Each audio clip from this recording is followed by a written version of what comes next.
In Go, you'll use explicit error handling for most situations, and that's what we've been doing up until this point. But sometimes there might be part of your program which can't continue if something goes wrong. And for those scenarios, we can use something called panic. And so that's what we're going to cover in this one, as well as something called recover, where you can handle panics safely. Let's look at some use cases and what panic actually is. So you'll use panic when you want to stop execution when something completely unrecoverable occurs. You'll use recover for catching unexpected failures at program boundaries, and also for preventing a program from crashing completely, because unless a panic is recovered, that is what will happen. Alright, so let's try panic out. So here, just a very simple program. It's just starting out by printing a line saying starting. And then what I'm going to do is I'm going to call panic here. So let's have a look at what panic looks like. So as it says here, panic is a built-in function that stops normal execution of the current Go routine.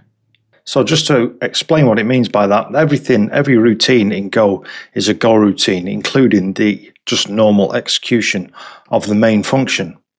And so what will happen here when we call this panic is it will stop the execution of that main function. And also you can see that you can pass in different types here. So if I pass in a string, what will happen is it will stop execution and it will actually print that out. Now, just to prove that it won't go any further than there, let's also drop another line after this to say this line will not run. And as you can see, we're getting this yellow squiggly line here. And that's basically my IDE telling me that this is unreachable, because once we panic here, we won't be able to reach this line. But let's go and run this anyway with go run main.go. Okay, so as you can see here, it printed out starting, which was the first line, and then we panicked. Once we panic, then it will go no further. And this is basically the program closing down. So as you can see, we are exiting. And this line is never reached. Okay, so now let's have another example. Now, panics will propagate, meaning they don't stay in one function, they move up through the call stack. So if no function handles the panic, the program will still crash. Let's go and prove that. So here we have the main function. Inside of there, I'm calling another function called do work, but all that's doing is it is panicking. So when we run this, as you can see, as soon as we hit that line in do work, we panic and we end up exiting. And so as you can see here, it's showing us the call stack. So first of all, it's calling do work, and then it's moving back up through the call stack into main, finally exiting. All right, now let's have a look at recover. So what recover will do is it will allow a program to stop a panic and to continue running. However, this will only work inside a deferred function. So as you can see here, we're doing what we've just done previously. We're panicking, which means that this line shouldn't be reached. However, if we do a deferred function, so just an anonymous function here, and then the syntax I'm going to use is this. This will do two things in one line. If R, short declaration syntax,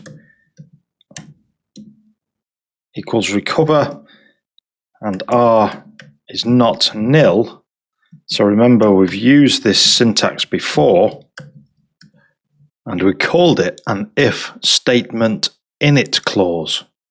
And we do have a previous lesson on this, which I will link to. But it's well worth checking out that lesson first if you need to remind yourself what this syntax does.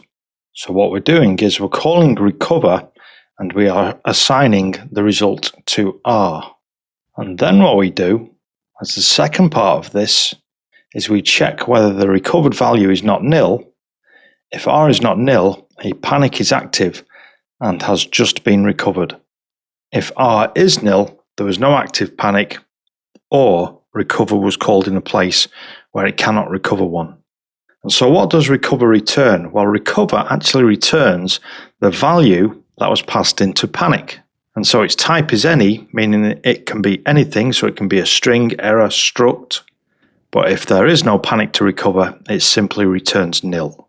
So if we do have a panic, we'll get past this line and we will enter this if condition here.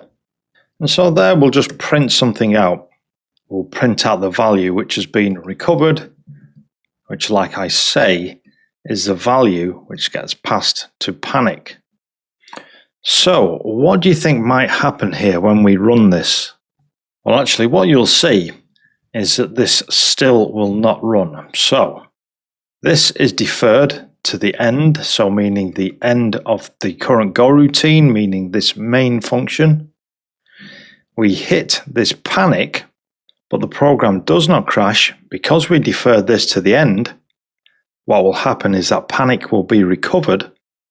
R will hold a value which is not null, which will be something went wrong, and so what we will print out here is recovered from something went wrong, and the program, like I say, won't crash on this occasion. Let's go and check that out. So go run main.go, recovered from something went wrong. And as you can see, we don't see that exit status 2 this time. The program did not exit because of a panic. Alright, so again, this is one of those lessons it's quite involved, so a little bit of extra information in the text version, including why recover must be deferred, so well worth reading up on that, and also when to use panic, because like I said at the beginning, we normally just use explicit error handling in Go, but there are scenarios where you would use panic, so well worth reading up on these extra sections. But for the time being, time to get your hands on the keyboard and just have a go at this yourself. So, challenge: write a program that calls a function that triggers a panic, uses defer and recover in main to handle it, and then prints a message when the panic is recovered. Then just verify that the program does not crash. You've just seen me do this, but it's worth having a go at this yourself. Pause me now and give that a go. Okay, so I made it a tiny bit more elaborate for the solution here. So here I've got a function called do work, which is going to panic, and then I'm calling that inside of main. So you'll notice I've got no defers in here yet.